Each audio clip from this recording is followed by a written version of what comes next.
Most people will go through at least one and often several potentially traumatic events in their lifetime. So it's very easy then to take a category of difficulty, narcissism or depression or trauma or anxiety, and to look back in a person's past and say, there's a traumatic event in their past. What's in their past is a potentially traumatic event. An event is only a trauma if somebody suffers lasting emotional harm and can't get over it. Dr. George Bonnano, what do you think has happened to the definition of PTSD since about 1980? Well, that's a big question. The definition has expanded. Now, the definition, there are two different versions of the definition. There's the professional / medical academic definition that the mental health community officially uses, and then there's the definition in popular culture. Both have gone through transformations, and both have been intertwined. So in the medical, the official psychiatric definition, that is the best term, began relatively conservatively.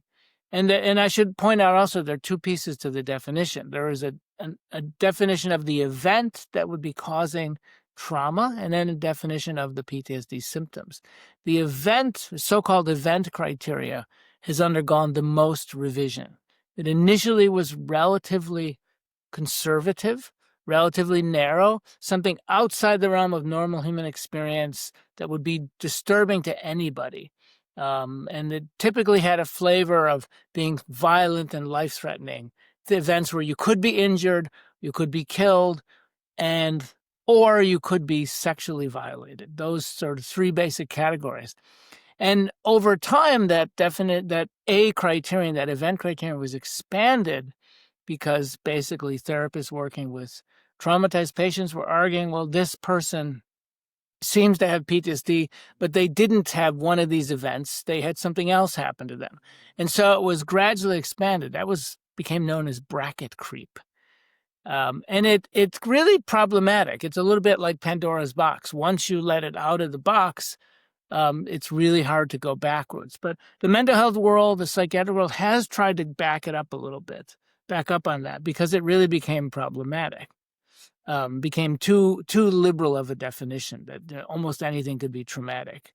And that doesn't do anybody any good.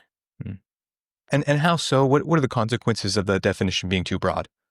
Well, for one, it minimizes the experience of people who are very seriously traumatized. It puts them in the same category as someone who maybe, is upset that something didn't happen the way they wanted it to, or there are other examples of really bad events that are not traumatic, like say a massive financial loss. That's not a traumatic event. It's a really bad event that could make somebody very depressed or anxious, but it doesn't have the flavor of a life-threatening event that causes the kind of experience we think of as PTSD. And these different categories do actually result in different constellation of symptoms and reactions and brain-body reactions. So it's really important scientifically also to keep them separate. The other side of that coin is that people who have, for lack of a better, relatively minor experiences or experiences that are just plain upsetting to them, that they feel were very difficult. If those are thought of as traumas, then that gives them an experience that can't really be readily understood. And we tend to, I think it became popular to do that, for lack of a better explanation, because it takes us out of the picture a little bit. It reduces our agency so that we are less likely to be able to change our own lives, but it also takes our responsibility away. So we feel like, I can't do anything about this. It happened to me. And what do you think of the sort of medical model around this diagnosis too, that it seems to be something you have it or you don't, rather than more on a spectrum? Yeah. Well, there's a plus and minus to doing that, to having this sort of binary model.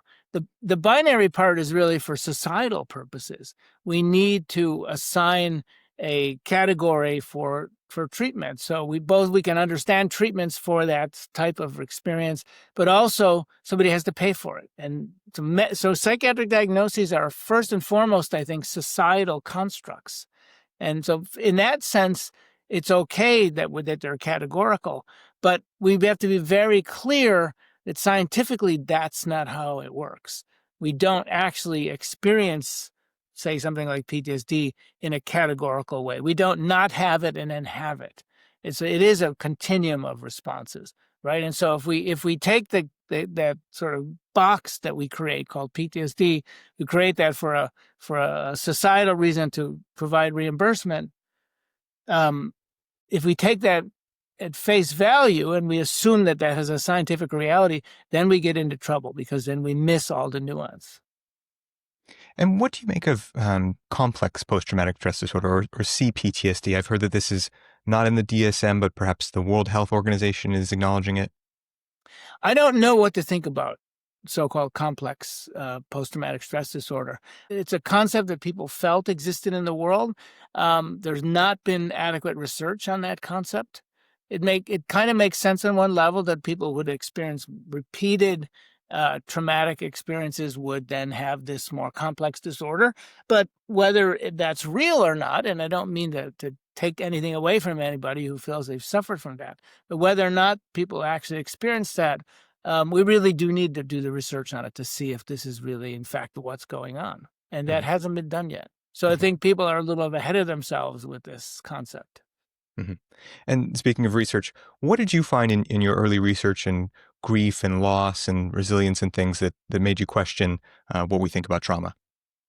Well, we began studying bereavement, so grief, early on, and then moved on to studying the broader category of events we think of as traumas. And we found right from the beginning that most people are resilient. In other words, when I say that, what I mean is that most people who go through a loss or a potentially traumatic event, a pretty nasty event, most of those people are not going to suffer lasting emotional harm. They're upset when it happens. Almost everybody is upset at a loss. Almost everybody is upset when they're in a violent or life-threatening event. It's a real assault on our minds, essentially. Our brains, the way we think of the world is challenged by those events.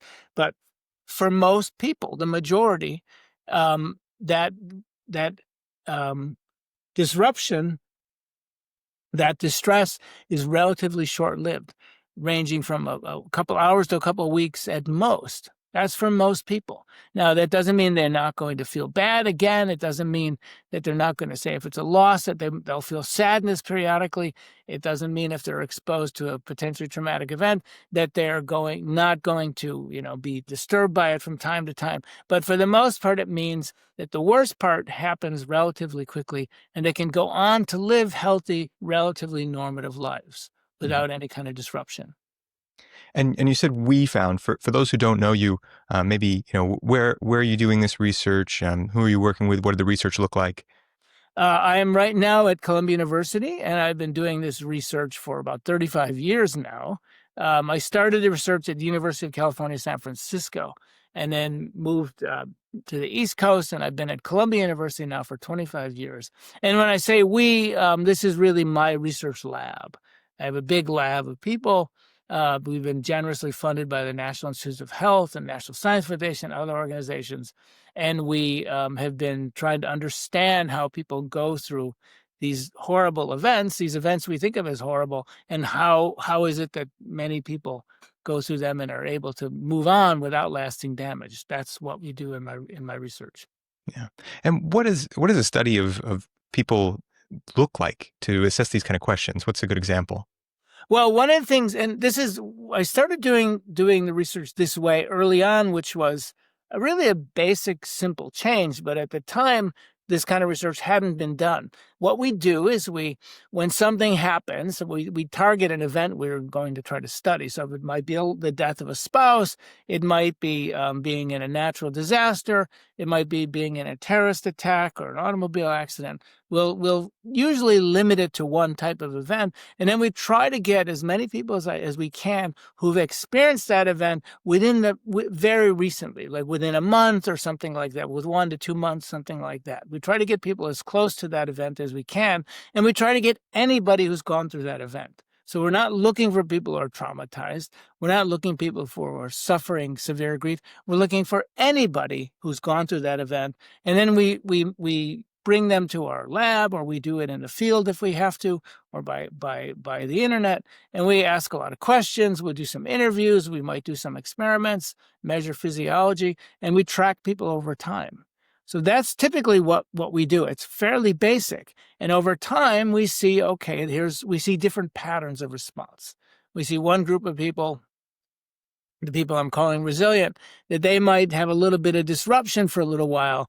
Their symptom levels or the distress is kind of up and down for a few weeks, and then it stabilizes and it's pretty low and remains pretty low. We see another group of people who are suffering much more, and they show a different pattern, et cetera. And that's really what we do. We've done this now, there have been at least 100 studies done this way, following this method that we started, that have shown more or less the same thing. Mm-hmm. And so it started with this grief and loss. It could seem that grief and loss is a natural part of life, and that maybe people would naturally have a resilient response to something that, we all, unfortunately, will lose people in our lives. What's the distinction then of applying it elsewhere? Well, that was very interesting, because we first did this with grief and loss, and it was a little bit surprising. I wasn't sure what we'd find, but that's what we began to find.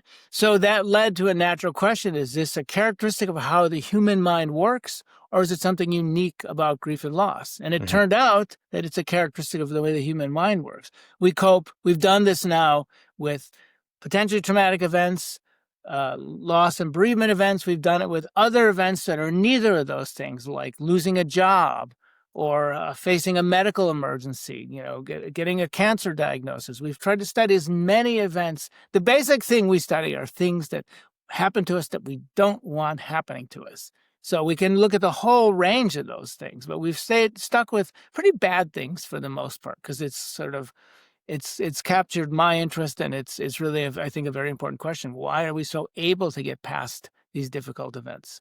Mm-hmm. And why are we surprised that we are, too? There's this idea in your writing of a resilience blind spot. What makes us surprised that we are resilient? That's a great question, Brad. So I think of the resilience blind spot because we have very intense emotional reactions to these events when they happen initially.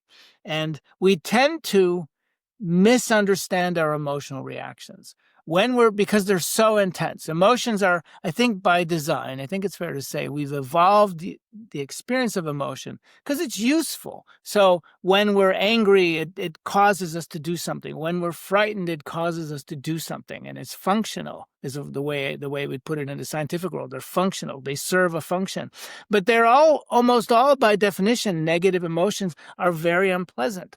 And when we've been through something pretty high level, pretty bad, an event that's fairly high on the level of adversity, we're going to feel bad, very intensely bad, for a little while. And it's hard for us to believe, when we're feeling those intense, distressing emotions, it's hard for us to believe that they will end. It doesn't feel like they will end. It feels like this is going to go on forever. And so we then, when we're feeling bad, it's just hard for us to even think that this could pass in a week or 2 weeks or something like that. And when I developed the idea of the resilience blind spot, that first came out of thinking about how people cope with disasters, big events, and actually, for example, the most recent one, which we all went through, was the COVID pandemic. And the COVID pandemic had this quality for sure. There were a lot of prognostications early on COVID. Mental health professionals, other people saying this is going to be a mental health crisis of unprecedented proportions. This is going to be so bad, it's going to overwhelm our mental health resources. That did not happen. But at the time, it seemed like it would. And you could not get away from it. If you read the newspaper, if you turned on the television, if you listened to the radio, if you talked to your friends, it's what everybody talked about. And you want to go outside and get some fresh air, you see a bunch of zombies with masks on. If we remember what that was like. So it dominated our lives, and it was hard not to think about it, and it felt bad. And it was worrisome. There was a lot of anxiety. What's going to happen? So all of that was circulating in our minds collectively. And it was just hard for anybody to think, this will pass. We'll get used to this, which is what we do. We do get used to things. So that's, it's just hard for us to believe it, which is part of why those emotions work. They propel us to act. So we have to wait. They make us feel bad, so we'll do something. Yeah, and this is eerily similar to your writings about September 11th and being a New Yorker and all. To give people a sense of scope, how was September 11th similar? September 11th was remarkably similar because it was again frightening. It was everywhere. Everybody was experiencing it simultaneously. You could not think about it, and it had this sense of uncertainty, profound uncertainty. I think disasters in general carry this very large onus of uncertainty, and uncertainty makes us uncomfortable because our brains want to predict the world. Our brains want to know what to expect. And when we don't know what to expect, it's very anxiety provoking. And if it's on a large scale, we constantly hear from other sources that nobody seems to know what to expect. So yeah, that's very distressing. And for 9/11 too, I found it interesting to read about how there were lots of resources, mental health resources brought into New York and things, and yet many of them went unused. Yes, FEMA, the Federal Emergency Management Agency, designated about $130 million, if I'm remembering correctly, for New York to basically provide mental health services to anyone who needed it free. Now, $130 million in 2001. I don't know what the equivalent is today, but it would be a lot more money today. So it was a lot of money. Many, many people in New York City. This was the idea that anybody in New York City would have access to free treatment. And there are a lot of people in New York City, a lot of people affected by 9/11. So we're going to need a lot of money. And it turned out that most people were not interested in free treatment or treatment at all. Most people were upset, and there were psychological casualties, absolutely, but they were not as extreme as people thought they would be. And so, a lot of that money was spent on advertising. Add their advertisements in the subways. There was assumption perhaps this was stigmatized, and so we should tell people it's okay. You can come in for this treatment, but still, very few people came. Very few people took advantage of it. Yeah. So we're talking about this resilience blind spot in individuals who experience these strong emotions. It seems in medical professionals as well, there's something of a bias about trauma and recognizing when people can be resilient as well. How does that work? I think that comes about because mental health professionals are human beings, and like all human beings, we use shortcuts. We try to estimate what's going to happen. We make our best guess, and we use shortcuts, heuristics. These are the kind of things that Daniel Kahneman received the Nobel Prize for identifying. And mental health professionals are no different. The important thing to do would be to try to understand those shortcuts that we use, but we still need to use them. So mental health professionals, especially mental health professionals who are interested in trauma or who treat trauma, they're going to be around a lot of people every day who have been through a potentially traumatic event. And they're going to see the people that they see in their treatment, in their clinics, in their treatment office, the people that they see are going to be people with PTSD if they're treating trauma. So for the daily information that they get is that when X happens, you get PTSD. Right. And so they lose sight of the fact that this is not the normal rate in the normal population. This is the rate in the office that they are working in. And they tend to overestimate how likely PTSD is in the rest of the population. We talked about this resilience blind spot. You also write about a resilience paradox. What is the resilience paradox? The resilience paradox is an interesting kind of complex thing. After many years of identifying this resilience trajectory, we kept identifying over and over that in all these different studies, all different kinds of highly aversive events, short things, long things, acute things, gradual things, we kept seeing that most people were showing this resilient pattern. They would be upset briefly after the event and then otherwise show what we call the stable trajectory of healthy functioning. Very little symptoms and distress. And that would last as long as we followed them. After we did this for 10, 15, 20 years, then, we became quite convinced, okay, this is real. We're good scientists. We've done this. We've replicated this many times. We're now very confident. I'm very confident in saying that resilience is common. This then led to the next question. So why?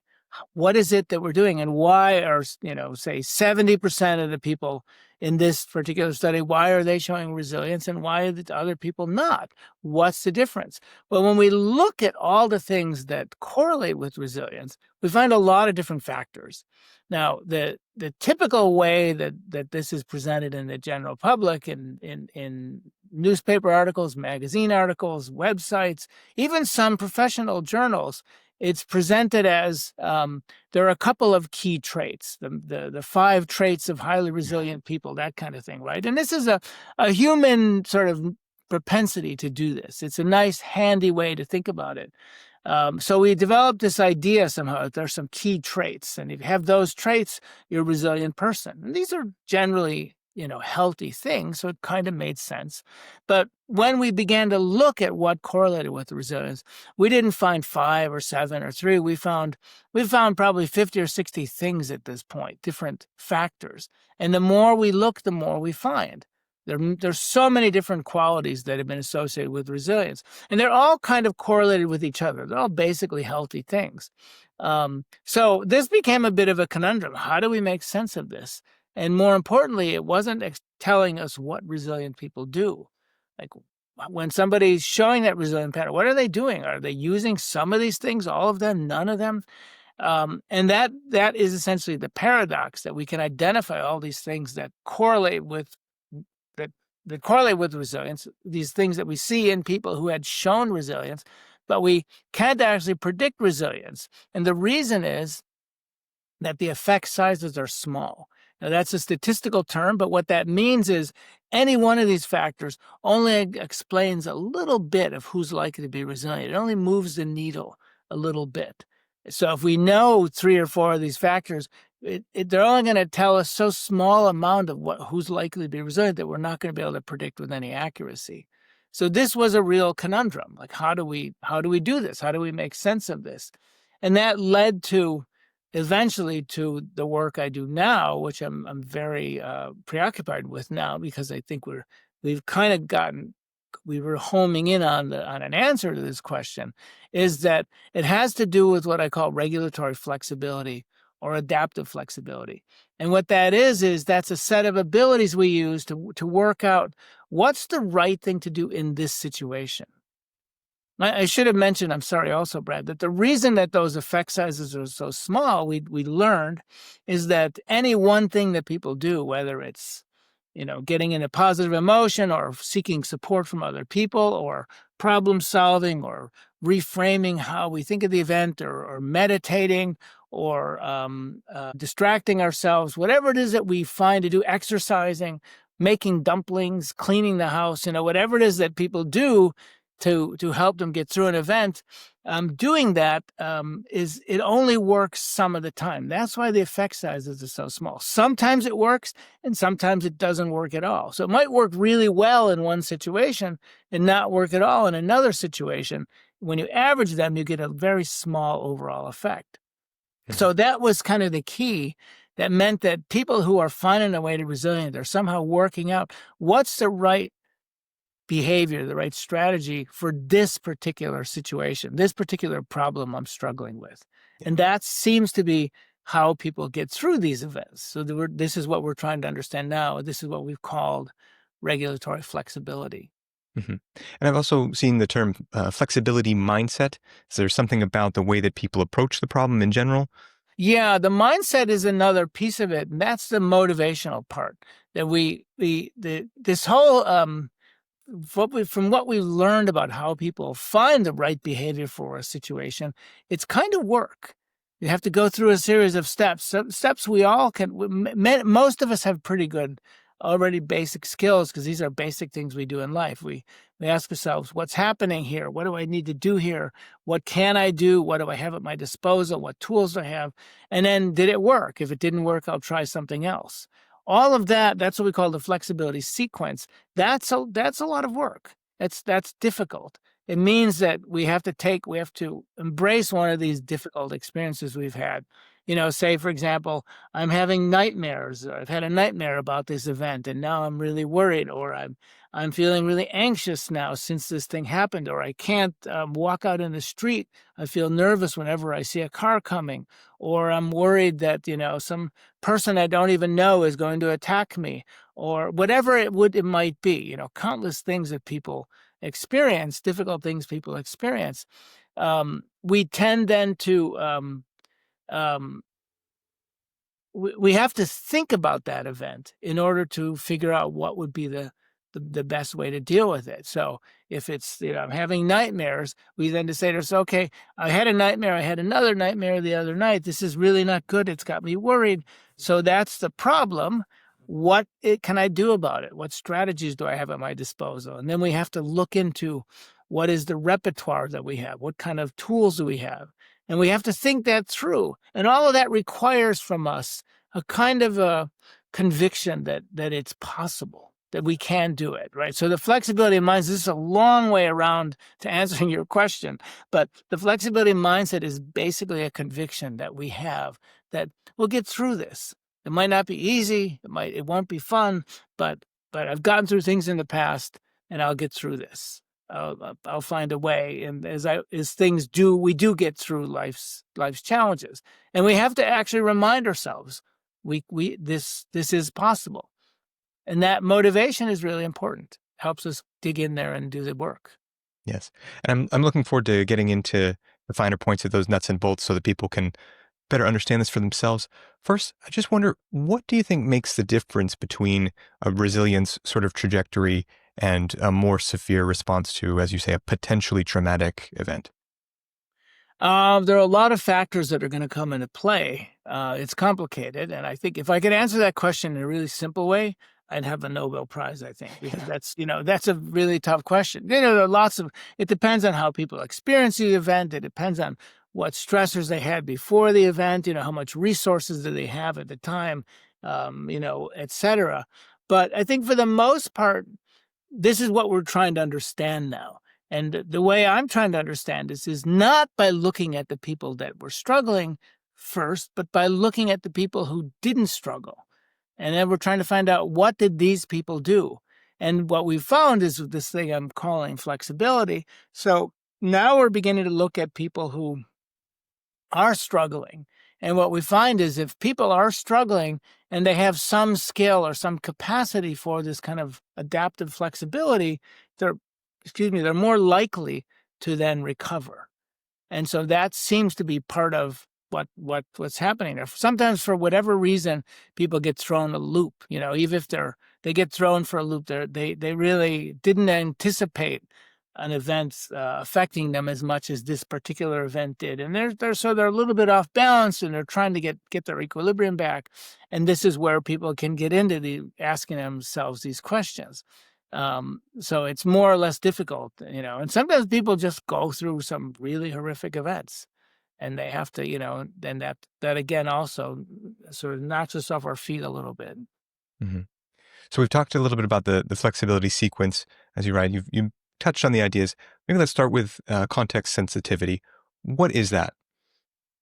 Context sensitivity is our sensitivity, as it sounds, to what's happening to us. It's basically, we pay attention to the situation, and we ask ourselves some basic question: what's happening to me right now? And what do I need to do about it? And it sounds very simple, but sometimes we don't even ask ourselves that basic question. Like we're just feeling bad, and sometimes we have to stop and say, okay, so what is it that's happening? Okay, I'm feeling anxious. Okay. Um, and the more we can answer that question, I'm feeling anxious because this thing happened the other day, and now I'm worried and I'm a little nervous about how it's going to affect me. Okay, so when we get a little bit finer grained sense of what's happening, and then what that process does is it then kind of highlights this in our mind. This is what I have to deal with. You might say if it's too broad, we can't cope with it. We can't deal with it. We might say, I'm depressed. or I have PTSD. Well, that's a big row to hoe, and that we're not going to just simply think ourselves away from PTSD. But if we think, all right, I have PTSD, it seems like I have PTSD, but what's really bothering me are these nightmares. What's really bothering me is this sense of unease I have that this thing could happen again.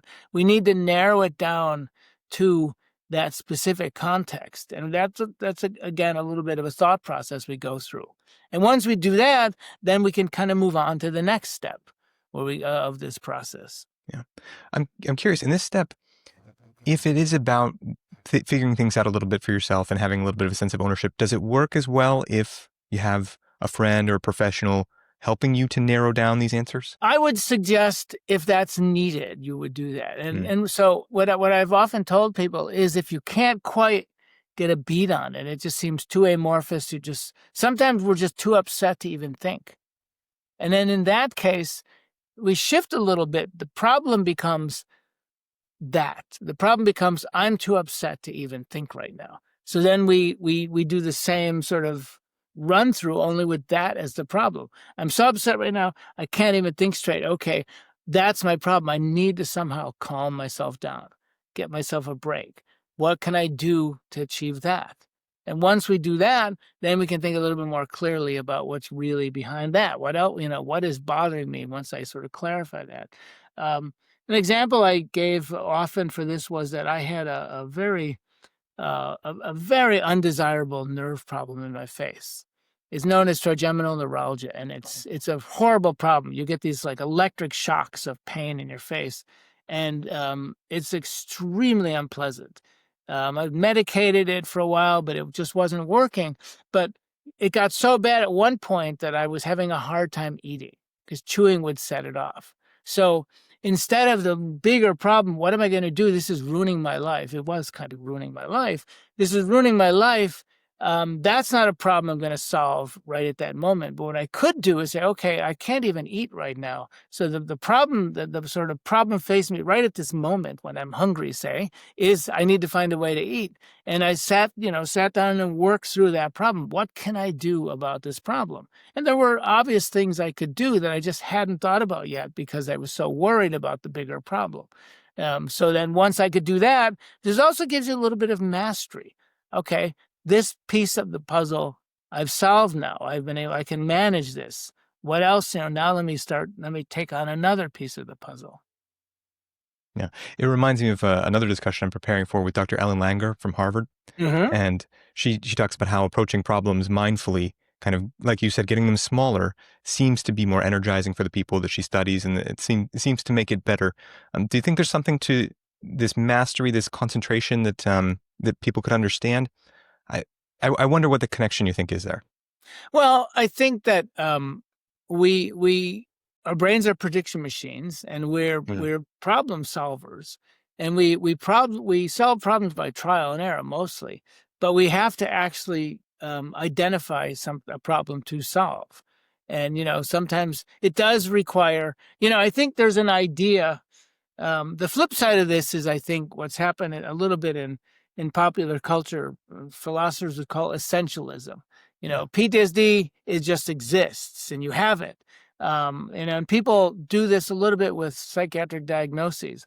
You have this diagnosis, therefore that's you. And the agency is gone. The sense of you as being a person who's in control of your life is gone. So I think that when things happen to us, we have this somehow belief now, I think, that if you're resilient, you're just fine. And if you're not resilient, well, you're it's bad luck for you. You're stuck with this problem, and this problem is now who you are. But it's neither of those things. Things happen to us, and we have to embrace them, and we dig in, and we can change things. We can control our own fate to some extent. And so this sense of actually taking a little bit of time and thinking about what's happening to us gives us agency. It allows us to take a little bit more control of our own life. It's interesting that you mentioned philosophy too. Something you've written about is expressive flexibility, and how it can help people to sometimes be more expressive of emotions, sometimes to know when to hold them back. And I was wondering what you think of stoicism as well, as sort of a way to just kind of hold your ground in terms of philosophy. So what's the expressive flexibility? What do you think about stoicism? I've looked into Stoicism to some extent, and I'm a fan of some of the early writers from, some of the old Roman writers, Seneca and other people. I don't know if I can really answer what Stoicism is. I don't think I know enough about it. But I think there is a connection because it is sort of problem focused, and it's the Mm, idea of, just dealing with things. yeah. And I think that that's the important part, at least I can take away from Stoicism. Hmm. And for those who don't know, what did you find with expressive flexibility? So expressive flexibility was actually one of the first forays that my research team made into flexibility, and it was a task we developed to it started with the idea that suppression was assumed to be universally bad, suppressing emotions. And I think that idea is still around a lot, that emotions are good.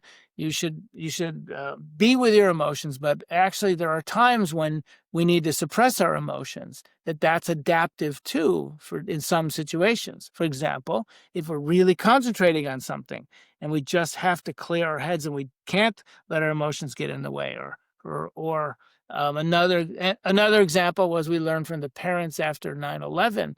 Parents with children told us in interviews and things that they felt they had to kind of suppress their emotions around their children, at least in the beginning, so they wouldn't frighten their children, their distress.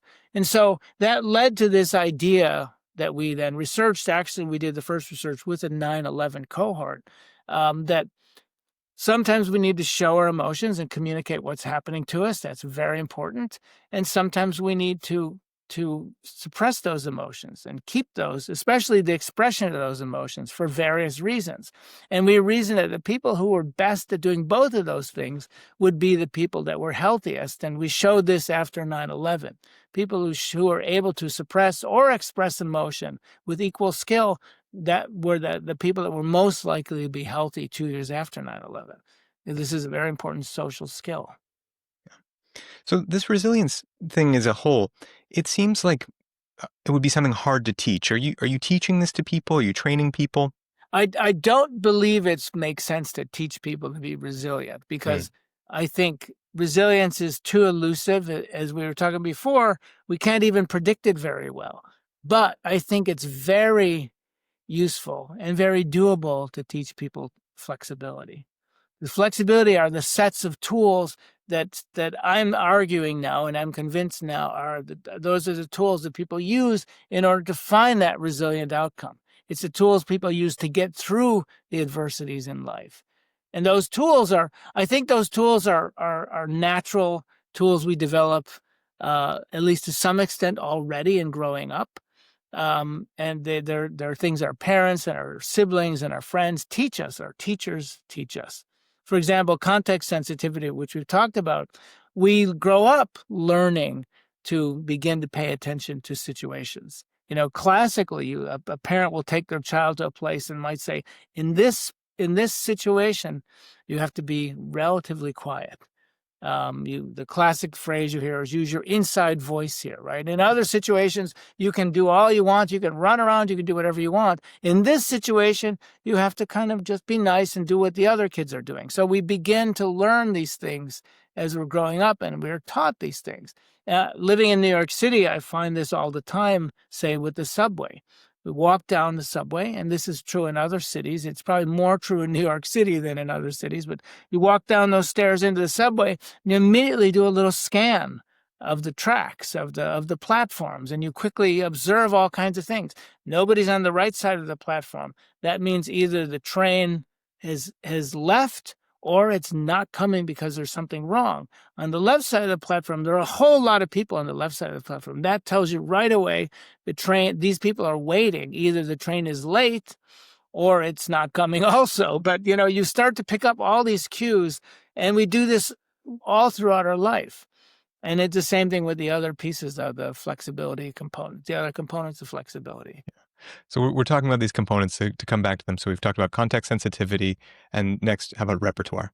So repertoire is the second stage, the second step in the sequence. After context sensitivity, after we ascertain what is happening, what I need to do. Then we come to the repertoire part, and this is where we actually decide on what we will do. Okay, I'm having this nightmare, or I'm feeling anxious, or I'm feeling sad. This is what I'm going to do about it. And here, though, we ask ourselves not only what do I need to do, but what am I able to do? We have and we dig into our toolbox. What do I know that I can do? What do I know how to do? What strategies have I used in the past that are likely to help me deal with this situation? And we select something. We try something. And so this is what we call repertoire. And that leads into the third stage we call feedback. And this is very important. I think that this is not gotten enough attention, but we basically cope by trial and error. We have to work out what's happening in this particular situation. And we try something and we ask ourselves in the feedback stage, is this working? Did this do the job? And if not, then we go back to the repertoire again and we try something else. We pick another tool from our toolbox. And I think this is where a lot of people fail when they're trying to deal with difficult events. They try something and it doesn't work, and they assume that means that they can't cope with it. And again, that's this essentialism idea that if you're either resilient or not, and if I try to cope with this thing using something that I used before, exercise always works for me. It didn't work this time. I can't deal with this event. That's the simple leap that I think gets people in trouble. And the correct way, I think, to deal with that would be to say, okay, then this is a different kind of situation. Exercise isn't going to work in this situation. What else do I have in my toolbox? What else can I use? And we try something else. And we might even cycle through that a few times. And if that doesn't work, we're still struggling. Probably the problem's too big. Let's go back to the beginning and narrow that problem down to something a little bit more doable. And that's really, I think, the basis of it. Mm-hmm. And you have so many great examples in your book, The End of Trauma. What does this process look like if we could kind of walk through a narrative of someone who's worked through a potentially traumatic event like this? Well, the first thing they have to do is the first thing that happens is you have to be upset. Now, this is kind of interesting because we don't want to be upset. But I often tell people, the stress response, we have a marvelous stress response. But it doesn't work. It's something that we've inherited, all the way down the evolutionary chain, because creatures that are not non-mammals, even non-human mammals, even non-mammals have stress responses. Fish have a stress response, for example. We don't think of fish. Nobody gives fish any credit for anything, right? But vegetarians eat fish, but that fish also have a stress response. So we've inherited this. This has worked so well up the evolutionary ladder. But the stress response only kicks in if we're upset. So we have to be upset about something. When that happens, then we think, okay, what's happening to me? What can I do here? And we start asking ourselves this series of questions. What is it that's happening to me? What do I need to do? And we have to narrow it down to something that we can actually take on that's bothering us at the moment. It tends to be in the moment, right at this moment now. What's really bothering me? And then we try something. We try a strategy that we think will help us, and we see what happens. Sometimes it does, sometimes it doesn't, and we go through the sequence as we've been talking about. And you wrote about Frida Kahlo too, and the idea that she has some things on top of, maybe working through a sequence like this. She has some characteristics, maybe she has a confidence in her ability to cope, and then she has sort of an orientation towards the challenge in front of her. I'm saying this present tense, I mean past tense, of course, but yeah. Yeah, so she was very interesting, Frida Kahlo, because she had a rough life. Yeah, I think she had a lot of serious physical problems, and they dogged her entire life, and she ultimately died quite young for who she was. But she constantly, I think, found different unique ways to solve those problems. One of my favorite examples, which I think I talk about in The End of Trauma, was later in her life. She had her spinal cord had been injured when she was young, and that gave her all kinds of problems most of her life. She became an accomplished artist. She was a very powerful and very prominent figure, social figure, political figure. She loved to go out. She loved to had a real kind of a bon vivant. She loved to dance and go out with people. And at one point, one of her legs was giving her so much trouble. The doctors decided they have to amputate her leg. So they amputated her leg. I don't remember which leg it was, but they gave her a prosthetic leg, and she absolutely hated it because it was very awkward. She couldn't move very well, and she, above all, couldn't dance. And this really bothered her.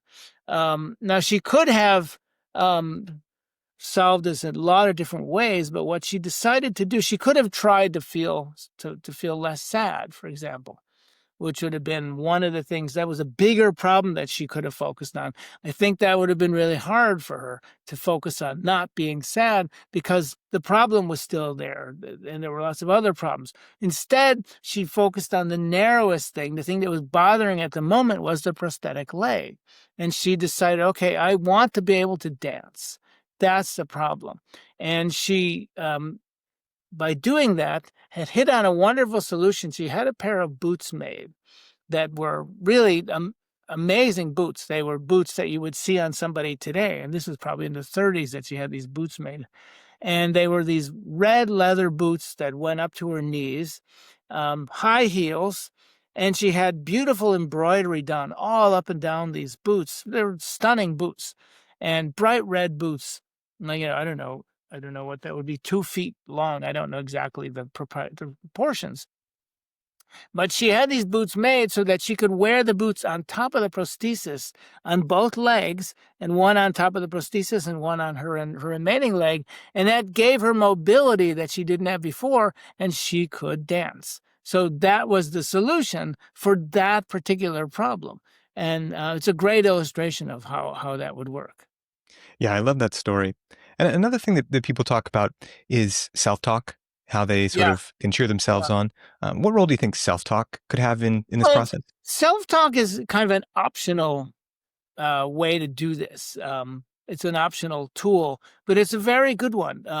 And it's been around for a long time. It's been in the sports world. It's been in the educational world. It's a very useful tool.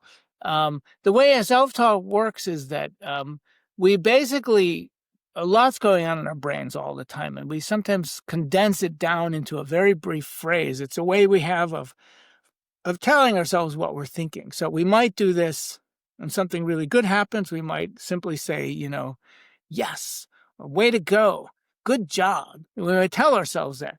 Often, unfortunately, we do what's called negative self-talk. We might end up, criticizing ourselves. And we all have done this from time to time, so just say to ourselves, I've done it many times. So, George, dummy, or come on, you tell yourself, pull it together, let's go.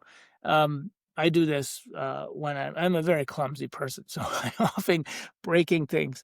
But that's all self-talk. It's our brains. We're kind of condensing a lot that went on in our head into this one phrase. Now, we can use this also to specifically inculcate certain behaviors. So there's self-talk for this flexibility mindset, what we were talking about before, the motivating thing, the sense, the conviction that I will get through this. It'll be okay. So we might tell ourselves, it's going to be okay. Oh, come on, you'll get through this. It's going to be okay eventually. You've got the tools. Or we might ask ourselves, all right, what's the challenge here? What's going on? What do I need to do here? And that's all of that is about getting ourselves to get into the game and doing it. There's also self-talk we might use for the flexibility sequence. This is a little different. It's less telling ourselves something than talking to ourselves, asking ourselves questions. So that's for the context sensitivity, we're asking ourselves, what do I need to do here? What's happening to me? For the repertoire, we're asking ourselves, what am I able to do? What tools I have in my toolbox? We literally ask ourselves these questions. Or is it working? And that what's nice about these things is that they're handy little, that not only do they kind of, does it allow us to dialogue with ourselves, but they also are kind of reminders too. If we can ask ourselves this question, it reminds us of what we could be doing to get through an event. Now, there's a wonderful writer named Ethan Kross, who is a psychologist at the University of Michigan. And Ethan has also developed a kind of a self-talk called distance self-talk. And he's done a lot of research on it, where we put our name into it. And we in a sense, it's as if we're watching ourselves like a fly on the wall. So I might say to myself, George, what's happening here? Or what kind of tools do you have, George? What can you do? And you're essentially almost talking to yourself remotely. And that seems to make it a little bit easier for people. It gives them a little psychological distance. And that works quite well also. Yeah. George, we've got some tools here. We've talked about the flexibility sequence. What else do you think people should know that's practical for dealing with potentially traumatic events? That's a very good question. Well, we do tend, the simple truth is we do tend to get through these events. Yeah. And, and it's painful and difficult, but I think it's very important to remind ourselves that most of us will get through these events.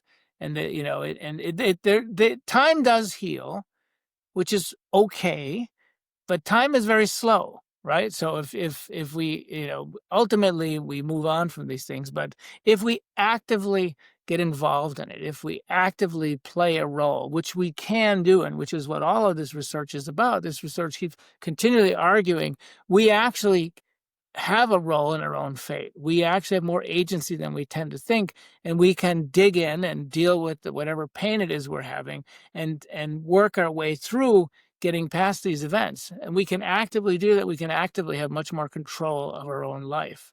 And I think that's very empowering. Yeah. Yeah, that's a beautiful message. A tangential thing about trauma that my audience would really want to know. What do you think about the idea that things like narcissistic personality disorder are caused by childhood trauma in the first place?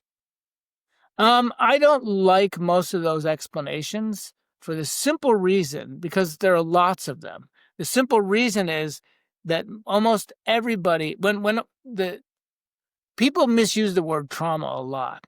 And I think I like the word potential traumatic event, as I've mentioned, because it says basically all of these horrible things that can possibly happen to us are only potentially traumatic. And the epidemiological research has shown us something very interesting. By epidemiological, I mean these large-scale survey studies, 10,000, 100,000 people, random sampling all over the country, et cetera. Those people that do that kind of work, epidemiologists, are very good researchers. And what they have found very clearly is that most people will go through at least one and often several potentially traumatic events in their lifetime. So it's very easy then to take a category of difficulty, narcissism or depression or trauma or anxiety, and to look back in a person's past and say, there's a traumatic event in their past. What's in their past is a potentially traumatic event.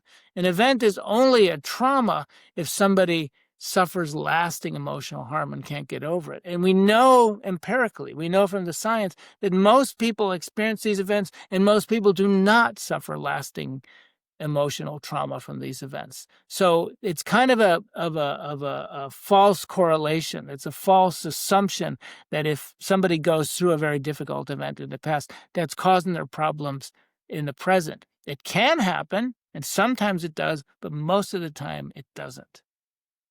Kind of a pop culture type question for you too. Have you heard the phrase trauma dumping? Yes, I have. What do you think? What do you We think of the published, practice of trauma dumping? well, we published a paper recently related to that. Okay. So trauma dumping is a phenomenon. What I know of it is it's on social media. And what happens is that people post these horrible things that have happened to them, and lots of people are posting, and then sometimes they get gathered together in one site, either one page or one user, and they're just, everybody's dumping their trauma on those things or dumping them online. That can be very disturbing to people. It can mislead people into thinking that there's trauma everywhere, et cetera. And so we did a study on TikTok in which we looked at trauma dumping, and we looked at what's called algo speak. And algo speak is when there's a TikTok in particular barred the word suicide because people were talking a lot about suicide and they're trauma dumping suicide on TikTok.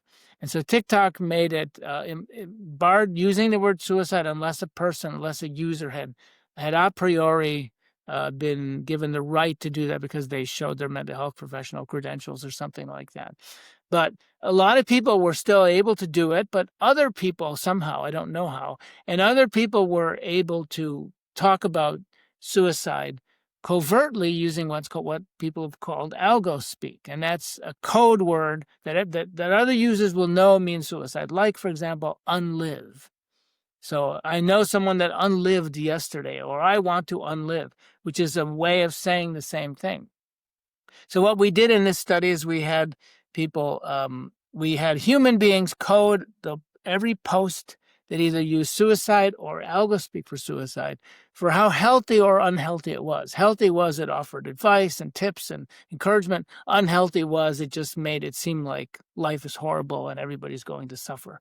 And what we found was that algospeak was associated more with unhealthy posts, which is very interesting. It's not my role to regulate TikTok, but this is what we found.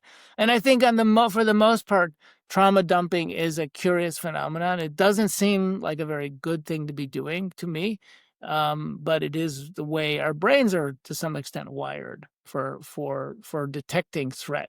So we're drawn to these things, whether we want to be drawn to them or not. They capture our attention. Mm-hmm. Yeah, it seems there is this pull to talking about potentially traumatic things, to wanting to share them, to wanting to hear about them.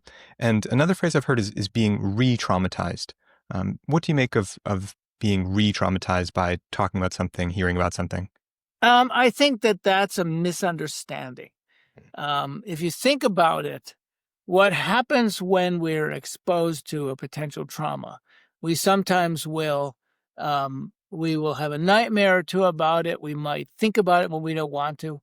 These are common. These are also PTSD symptoms, but when we have them right after the event, they're actually quite common. And I think they're actually natural signs that our mind is trying to make sense of it. That is, in fact, why we have them. Our minds, a nightmare, an intrusive thought that's unpleasant soon after a life-threatening event is basically our brains trying to make sense of it. Our brains are prediction machines. We want to know what's going to happen in life. Now we have this anomalous experience. I almost died. I almost drowned. I was almost injured seriously by this car. Or I did get injured, but I was okay. All of that's new information, and our brains need to make sense of it. So then what do we think of life? Okay, we have to kind of reconcile that this thing can happen with the rest of our ideas about life. And that takes a little while. Our brains might run through that a little bit until we kind of work it out. It's a natural thing that most people go through. We might get then reminded of this event later in the future, or we might, see something that kind of makes us think about that event, and we start feeling uneasy, or we had a nightmare. That's not being re-traumatized. That's our brain being reminded of that life is dangerous, and our brain is again just trying to make sense of it.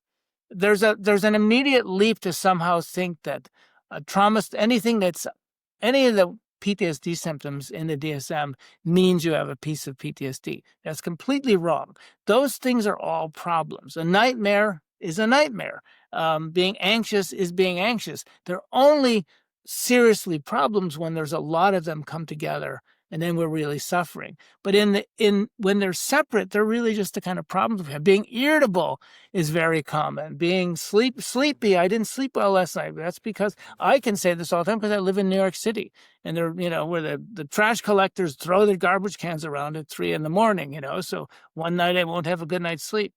But I think we have this tendency to interpret anything that's even remotely related to PTSD as meaning that we have some PTSD, when it's actually just there's a better explanation of what our minds are doing. Mm-hmm. And when people try to educate themselves about PTSD, trauma, things like that, a topic that often comes up is EMDR as a form of therapy. I wonder what you think of the modality of EMDR compared to the flexibility sequence. Are there similarities there? Well, EMDR is a treatment when people are really struggling, when they're not able to get over it on their own. So then in this case, it's a treatment. And we do have some very good treatments for PTSD. They're not, I can't speak to how much they may or may not be like flexibility. Flexibility is a sequence of tools that we use all the time in our daily life and when we're trying to adapt to a difficult situation. But EMDR and exposure therapy, cognitive behavioral therapy, these are things, these are tools, these are approaches that a professional will use when somebody is, in a sense, stuck. They can't get over it, right? So that's the main difference there. Yeah. Some similarities that I would see are that with the MDR, it does seem to take a sort of active role. You have to put your mind in that space. And then you have to be constantly assessing too. There's assessing what you're working on in your mind, what you might feel in your body. So I see connections there maybe, but at different phases is what I'm gathering from Yeah. you. Well, EMDR is a little bit like exposure treatment also. And exposure therapy and in the EMDR, as I understand it, is they're also kind of going through the entire event and retelling the story. And that's very useful because often, we experience potentially traumatic events um, without getting into all the details of it. When we're going through that intense experience, our brains shift a little bit from more reflective processing to much more fragmented kind of piecemeal processing because our brains are in a hurry. We're in danger usually. And so our brains are prioritizing a lot of things and not paying attention to a lot of other things. And our memories from that moment, and usually in the beginning of when we're really in danger, is that it's fragmentary. Our brains are looking for information, and we want to know, okay, this thing moves really fast. This thing falls. This thing is really sharp. This thing is really loud. And this is the information that we remember because it's the information our brains were focusing on. We're not trying to tell a story. Our brains are not trying to have a narrative memory. Our brains are trying to guide us through a lot of dangerous things happening. And so we remember it in this fragmentary way. And the fragments can be sort of disturbing. They're hard to control because they're fragmentary. They're just little bits and pieces. So when we tell the story from beginning to end of a potentially traumatic event, usually for the first time in treatment, if we do this in treatment, it's often for the first time. And it allows us to take a little bit broader perspective on what happened and understand it better. It's no longer these little bits of information that are sort of flying at us and we're pushing them away and it's too disturbing to think about. We're now saying, this is actually what happened. This is what led up to this event. Here's the sequence of events that happened, and here's what happened afterwards. Some of this we're reconstructing because we don't really know what happened because we didn't remember it very well. But we get a chance to now get a broader perspective on it. And sometimes that's incredibly curative for people because without that, we tend to develop all kinds of ideas about what really happened. And sometimes they're very distorted ideas, like this was my fault, or I was really dumb, I shouldn't have done this, or this is gonna happen again, and I'm always gonna be in danger. All these somewhat distorted ideas are harmful to us. So that's another component of as I understand EMDR and exposure treatment is that kind of becoming familiar and understanding what actually happened. Yeah, that's a great explanation. Before I ask my last question, Dr. George Bonnano, for people who want to find more from you, where should they look for you online? People can Google my name and a lot comes up, and I have a website. I have a personal website. I have my website at Columbia University. And also my book, The End of Trauma, really explains a lot of what we just talked about today. But if my name gets probably more than you want to know if you get to my name. We'll put some links to those things and to your book, The End of Trauma, in the description down below for people to check out. And Dr. George Bonnano, my last question is about your experience teaching people about this. What has it been like for you to teach people about flexibility and resilience? It's been very interesting. I teach a very large lecture course to graduate level students. It's I think the largest course for graduate students. Every year it's interesting. At the beginning of the semester, the students come in, I think, with a lot of myths about trauma, a lot of the kind of societal myths, and they're very surprised as they start getting into it and explaining what we know and what we don't know and how some of the things that they came into the class believing are not actually really very accurate. And initially, I think that's very confusing for the students. I start presenting some evidence, and immediately, essentially, I have a lot of smart students that are in these classes, and they'll begin to try to see the flaws because this must be wrong. And I try to tell them, just have a little patience, and we'll go through all of this stuff. We'll look at the biology. We'll look at what really happens when people go through these events. And over the course of a semester of 14 weeks, they gradually get this broader view, evidence-based view, and a much deeper understanding of what these events really are, and of how resilient we are naturally to these events. It's very gratifying for me teaching these kinds of things, and I enjoy it. I wish I could teach everybody in the world all at once, which would be kind of nice, but I would be exhausted. But it would be nice to change some of these cultural myths, I think. Yeah. Well, Dr. George Bonnano, for the work that you do to educate people about these myths and to research it, and for taking this interview with me, thank you so much. My pleasure, Brad. It was really nice to talk with you.